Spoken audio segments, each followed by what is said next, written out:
Well, we saw this lovely report about the World Children's Day. It is really an important day. We know on November the 20th, countries around the world celebrate the International Children's Day, which was called for by the United Nations General Assembly in 1954 in order to strengthen international interdependence in terms of protecting children's rights, caring for them, and improving their living conditions. In their context, a celebration was organized yesterday under the auspices of the Ministry of Social Affairs in cooperation with UNICEF, a celebration entitled A New Kuwait for Our Children. We shed more light on this issue through our guest, Jumana Ahmad. She is a UNICEF Deputy Representative to the Gulf area. So hello and good morning, Jumana. Good morning. We are so happy to have you with us in our show today. Thank you very much. Well, actually, it's really an interesting and important topic. It's about our children. And in our introduction, we mentioned about the World Children's Day. We would like to know more about this special day. Sure. So every year on the 20th of November, the whole world celebrates the World Children's Day. Yes. And as you mentioned, this has started since 1954. And in fact, in November 20th, 1989, the General Assembly in New York adopted the Convention on the Rights of the Child. Yes. And every year we use the 20th of November to promote awareness on the Convention on the Rights of the Child, to enhance the knowledge about the items of the Convention on the Rights of the Child, but to also celebrate our achievements to improve the lives of children. We also use it as an opportunity to announce any new commitments or projects that governments or the organization launch, such as yesterday's event. Yes, well, actually, I have to admit, it's really a great day to be remembered, to be a memorable day, to focus on children's rights. But, dear Jumana, why it is so important, such a day, like World Children's Day? So, in our work, we work with governments, with civil society, with the families to promote children's rights. So, for us, a child right is an everyday opportunity to provide new projects and programs for children. Yes. However, we use the 20th of November to celebrate the hard work that we did throughout the year, but also to remind people of the importance of children's rights. Children's rights. So you mentioned about yesterday's event that was launched by UNICEF and it's called New Kuwait for Children. Can you talk to us more about this event? Sure. In 2017, the government of Kuwait launched the National Development Plan and Vision 2030. Vision 2030 has very ambitious goals. It aims to make Kuwait as the financial, cultural and institutional leader in the region. Yes. And one of the key components of the new vision is investing in the human capital. Okay. And of course, children are at the heart of the human capital. So, to commemorate children's rights and to enhance work on children's rights, together with the government of Kuwait, we've been discussing launching a new project, which is a New Kuwait for Children. Yes. That provides new opportunities and accelerates action for children in Kuwait.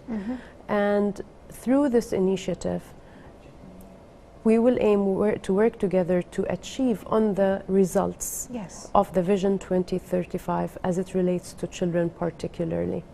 So for the new vision of the 2035. So in the off-air, Jumana, you told me about the 1000th day of children's life.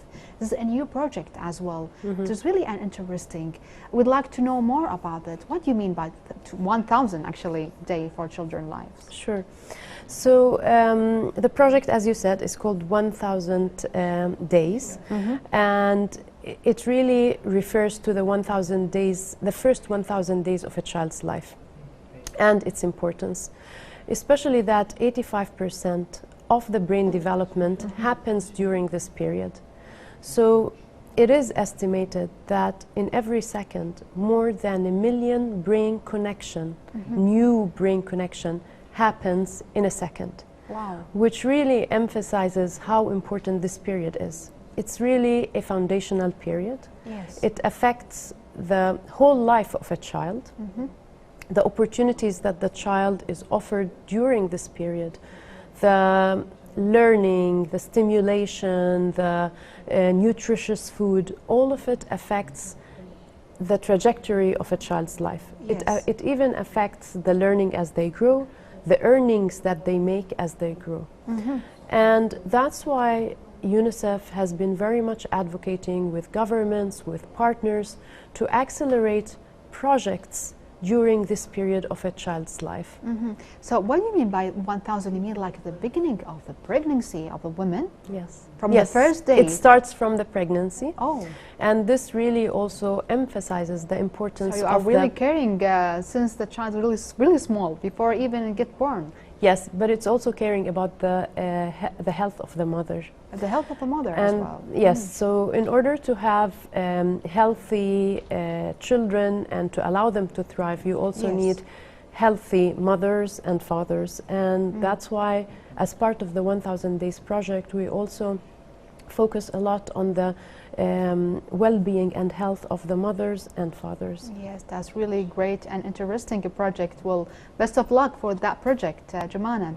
And we know UNICEF has a really great effort of supporting not only children, all the human being, but let's focus about children as our topic for today. And we know UNICEF, how actually UNICEF actually recommend that Kuwait government and society really support the children and their life, the 1,000 days children's life, Jumana. Sure.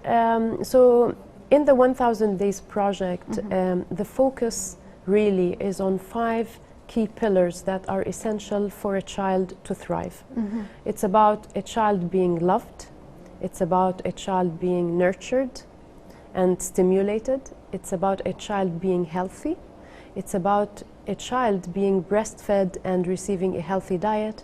And it's about a child being protected from abuse, exploitation, and violence. Yes. So these are the 5 pillars that that are necessary and key to provide to a child during the 1,000 days and beyond, of course, in order for him or her to thrive. And so you asked me about what components or what programs would come under the 1,000 days. Yes. So some of the interventions that we will be working on with the government of Kuwait is really building on the fantastic work that the Kuwait government has done so far in relation to children's development and participation. So one of the key components is focusing on the maternal health and well-being, but also the child's health and well-being. And under this comes ensuring that the children receive the vaccinations that they need to have. It is making sure that they get the examinations, that regular examination, to make sure that they're on track as it relates to their development. It's also about breastfeeding, making sure that the children are being breastfed and receiving healthy diet. And under the maternal and child health, we also focus a lot on the mental health of a mother as well as the father. That's really a great important point. Yes, and in addition, we very much focus, and the project will have key components relating to early identification of delays in development. Okay. And providing the interventions that supports the development of a child if there were any delays in his or her development. So this is one of the key components. The second key component is better parenting. And that is where we work with the caregivers of children, share with them the information, the knowledge, but also the skills that they need to raise a child. Through this program, which is usually community-based, Yes. as well as media-based, as well as professionals-based. This is where there's a dialogue with the parents to give them tips on how to take care of the child, stimulate him or her, protect him or her, or also help him and her develop mentally. So you are not only focused on the child, even for the parents, their Absolutely. mental health and how to educate them to raise a mental and healthy child. Absolutely, this is really very important, because if the mother or the father are not feeling healthy and in a good situation, it will be difficult for them to also raise a healthy child. To their children as well. Absolutely. And then a third component that we're really focusing on is early childhood education.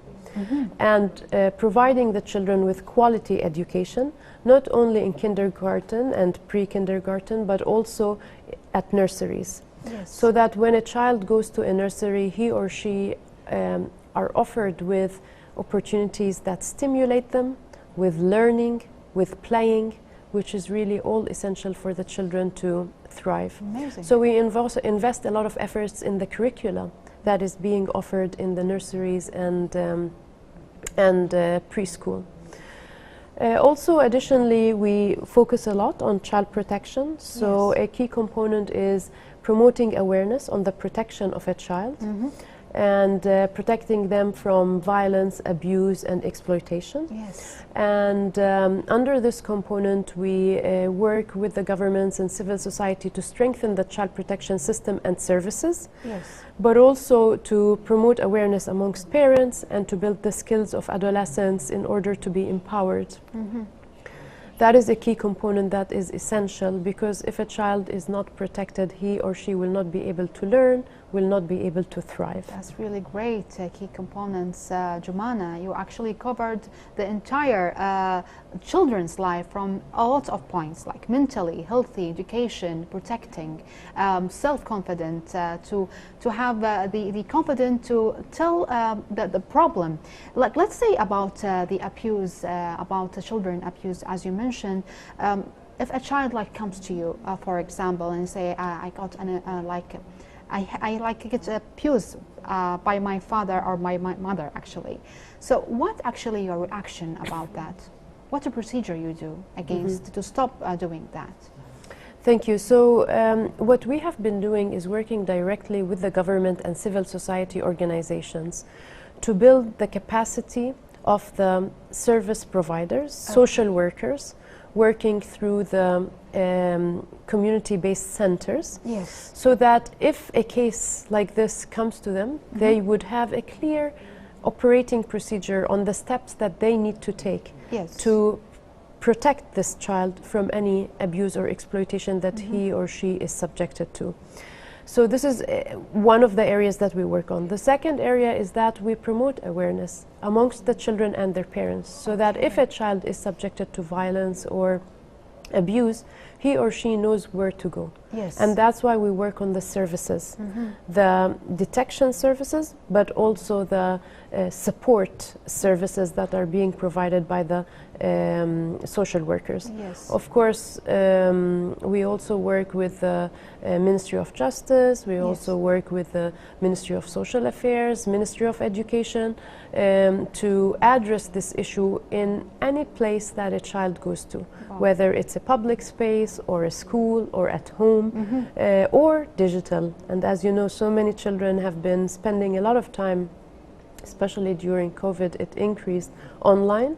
So also safety online is a key component of the work that we're doing. That's really great, and you shed the light on the great point that he or she, the child, knows where to go. When he gets abused, he gets lost, he knows where to go. Well, big appreciation and big thanks to you, Jumana, and to all the UNICEF team. Thank you so much. Thank you so much. We're very proud of our work and strategic partnership with the government of Kuwait, and we look forward to even taking it further through this exciting initiative, the 1000 Days Initiative. Hopefully. Thank you so much. Big thanks and appreciation to our guest, Jumana Haj Ahmed. She is UNICEF Deputy Representative.